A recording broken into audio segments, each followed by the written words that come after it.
तो ये इसका मकसद यही था कि एक ऐसी तंजीम बनाया जाए जिससे दुनिया के अंदर सिक्योरिटी और पीस वगैरह कायम रहे और ह्यूमन राइट्स का ख़ुसूसन ख्याल रखा जाए।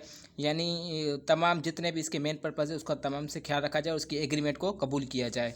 अब सस्टेनेबल डेवलपमेंट में क्या होता है कि पुअर्टी यानी गुर्बत को भी ये नज़रअंदाज नहीं करते, उस पर भी काम करते हैं। ग्लोबल जेंडर या जेंडर ग्लोबल के ऊपर भी काम करते हैं। क्लाइमेट चेंजिंग के ऊपर भी काम करते हैं। हेल्थ यानी ये एक ऐसे सस्टेनेबल जो है डेवलपमेंट उसके ऊपर भी काम करते हैं। इसके मतलब इनकी कुछ ब्रांचें बनाई गई है। एक ब्रांच है जनरल असेंबली और दूसरी ब्रांच है सिक्योरिटी काउंसिल और एक और भी है, वो भी हम इसको आगे जाके डिस्कस करेंगे। यानी सबसे पहली और दूसरी ये दो अहम मतलब जो है इनकी अपना ब्रांचीज़ है जिसके ऊपर ये ज़्यादा फोकस करता है। सबसे पहला जो मैंने बताया कि जनरल असेंबली जिसके अंदर मुल्कों के वज़ीर आके बैठते हैं और वो अपने एक इखलाकन तौर के ऊपर अपने नज़रिए बयान करते हैं। और दूसरा होता है जो इसकी मेन और पावरफुल जिस है काउंसिल है वो है सिक्योरिटी काउंसिल। इसके ऊपर ये होता है कि अगर किसी मुल्क के अंदर सिक्योरिटी के हिसाब से अगर देखा जाए, कोई भी मुल्क के अंदर अगर दहशतगर्दी की वजह से अगर दूसरे ममालिक के अंदर भी कोई मतलब झगड़े फसाद बनने की सबब बन रहे होते हैं तो कॉन्फ्लिक्ट बन रहे होते हैं तो इसके ऊपर ये भी कौमी जिसको मैं कहूँ कौमी सलामती काउंसिल कहूँ तो वो भी इसके ऊपर काम करता है। अब जिस तरीके से मैं उसकी बात कर लूँ कि इस वक्त अगर यूनाइटेड नेशन अमेरिका जो खुद को एक सुपर पावर कहलाने का हक रखता है, लेकिन सलामती काउंसिल के आगे उसकी एक भी नहीं चलती, वो अपनी मनमानी नहीं कर सकता। वो इसलिए क्योंकि ये जो है यूनाइटेड नेशन यानी इतना हक रखता है कि कोई भी मुल्क अगर किसी मुल्क के खिलाफ जा रहा है तो उसको कंट्रोल भी कर सकता है, उसके तसादुम को रोक भी सकता है।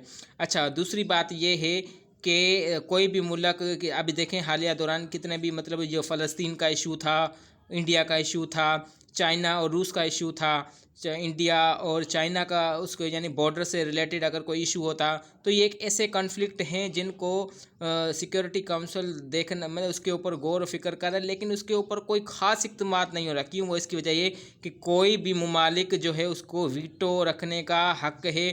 जब वो कोई अगर किसी मुल्क के ऊपर बात आती है तो वो वीटो कर जाता है। जैसे अभी अमेरिका की बात कर लूँ, पाकिस्तान और कश्मीर का यानी पाक कश्मीर इंडिया का जो ये कॉन्फ्लिक्ट चल रहा है, यानी पाकिस्तान चाहता है कश्मीर हमारे पास आ जाए और इंडिया चाहता है कि कश्मीर हमारा हिस्सा है।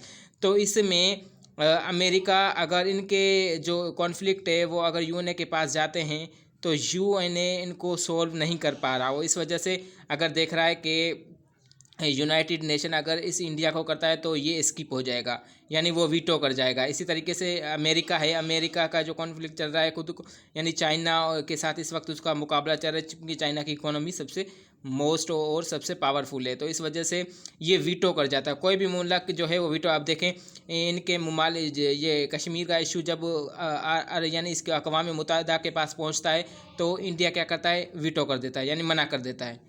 तो यानी ये वीटो जो लफ्ज़ है, यानी ये जो वीटो एक मतलब कॉन्फ्लिक्ट के बीच में जो आने वाली एक आड़ है, मसला है कश्मीर, मसला है फ़लस्तीन, ये हल होने देगा ही नहीं। यानी वीटो को अब देखो कोई भी मुल्क है वो चाहता है कि भाई हमारे इस कॉन्फ्लिक्ट को ख़त्म किया जाए, जल्द से जल्द ये मसला ख़त्म कर दिया जाए, कश्मीर को अलग कर दिया जाए, फ़लस्तीन का इशू सॉल्व कर दिया जाए। चाइना और इंडिया के बॉर्डर से रिलेटेड जो लद्दाख का इलाका है वो किसका है? चाइना का होना चाहिए या इंडिया का? तो इस वजह से वो क्या करते हैं कि यूएनए इसके ऊपर काम तो करता है, वो चाहता है कि इसके ऊपर काम आए, लेकिन होता ये है कि मुल्क बीच में वीटो कर जाता है। तो ये मतलब एक बहुत बड़ी, वैसे तो कहा तो जा सकता है कि यूनाइटेड नेशन है वो आने वाले मुस्तकबिल के अंदर खुद के अंदर एक ऐसी चेंजिंग लेकर आए और ये एक अच्छी यूनाइटेड नेशन है जो कि मुल्क के अंदर अमन और तहफ़्फ़ुज़ के लिए भी काम करती है और ये इसके बुनियादी मकासद जो मैंने बताया इंसानी हकूक़ के लिए भी काम करती है, पीस बढ़ती है, यानी पीस अमन को ये कायम रखती है। लेकिन कुछ इसके फ़ैसले ऐसे होते हैं अगर वो करना चाहे तो मुल्क वीटो कर जाते हैं या उनके मसले होते भी नहीं हैं।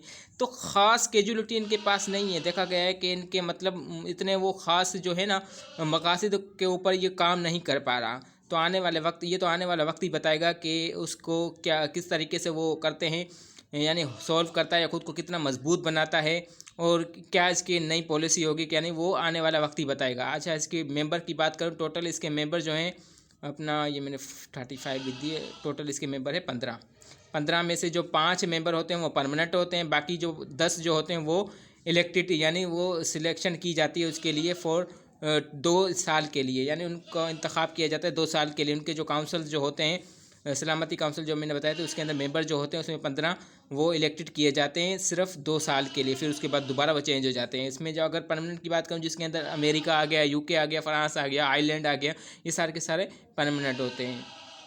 अच्छा अच्छा, यूनेट ये इक्वल राइट देता है सबको डिसाइड करना। भाई अब ऐसे नहीं कि पाकिस्तान की सिर्फ पाकिस्तान की सुने, नहीं, ये इंडिया की भी सुनेगा, ये चाइना की भी सुनेगा, ये फ्रांस की सुनेगा, सब ममालिक की ये इक्वल राइट जो है उनको डिसाइड भी करेगा और उनको हक भी देगा, इक्वल हक होगा।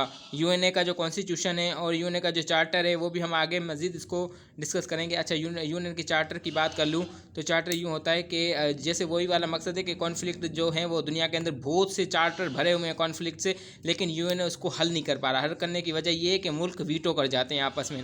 अभी अमेरिका की बात कर लूँ तो वो भी वीटो कर जाता है। भाई कौन क्यों किसी का नुकसान चाहेगा? अब चाहता, अब अमेरिका अगर ये भी, अच्छा सबसे पहले ये जो है इसका कश्मीर का इशू तो अमेरिका के पास आता है, तो अमेरिका अब इसको अगर चाहे तो यूएनए के पास ले जाए और उसको कहे कि इसका मसला हल करवा दो, लेकिन अमेरिका ऐसे नहीं चाहता। अमेरिका चाहता है कि अगर मैंने ऐसे किया तो इंडिया की जो दोस्ती है मुझसे ख़त्म हो जाएगी, फिर इंडिया के साथ जो असले का मतलब कारोबार होता है वो भी बंद हो जाएगा।